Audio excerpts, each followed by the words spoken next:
Alright, it's working. You don't want to restrict yourself to solving bars or lines, just bars or lines. You want to be able to solve bars when there's easy cases, and blocks when there's easy cases, sorry, bars and blocks.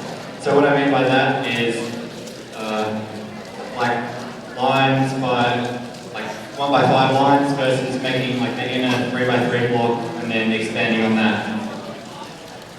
Oh yeah, so Felix was saying is like, for like what Nakajima used to do, which is a cool trick because he's kind of fast, is he would build like, on 7x7 he built a 5 by 5 3 by 3 center first, and then build 3 by 1 blocks to fill it in, which if you start out like where it's easier, that's definitely better. You just want to be able to do whatever you want at the same time. Another trick on 6 and 7 is building lines, but doing 2 lines at the same time.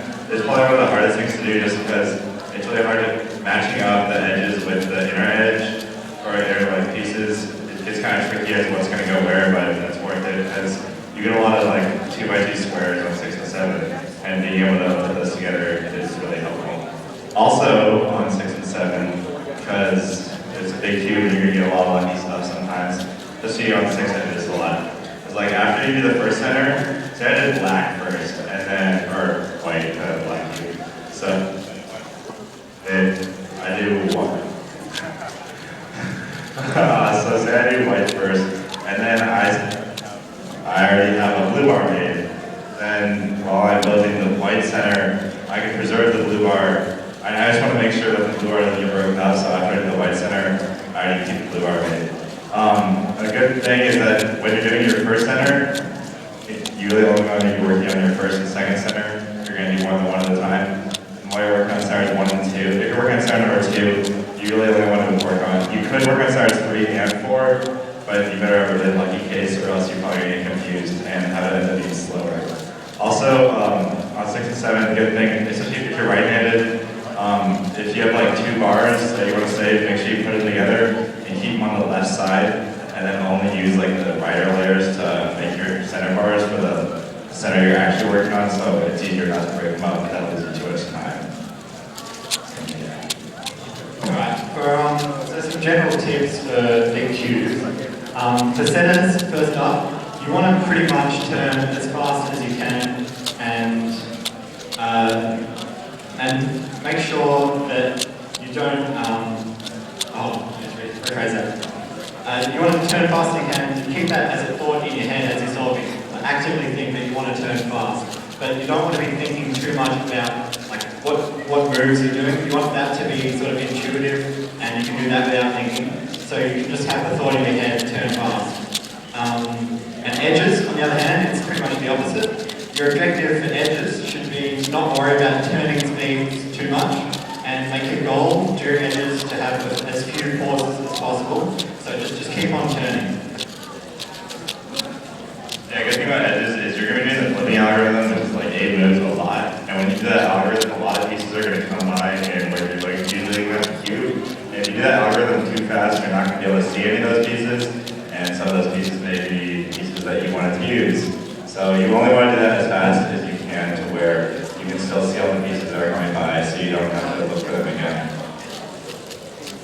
And lastly, the 3 by 3 stage is something that isn't really discussed that often, but it's actually a pretty big differentiator between some people. It's all well and good.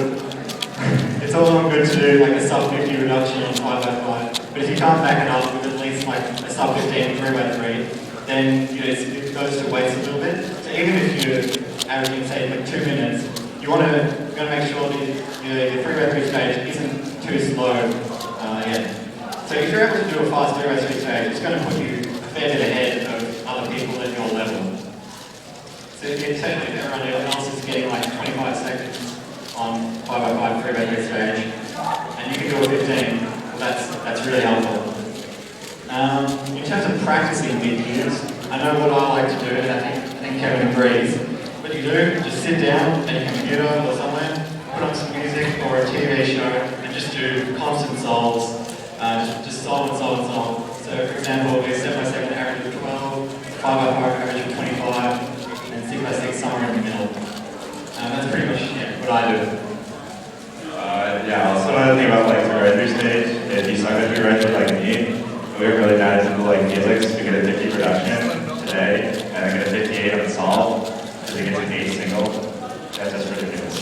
So yeah, you learn how to do the ride through. Especially also another tip, if you suck at cross building like me, is don't immediately start building your cross.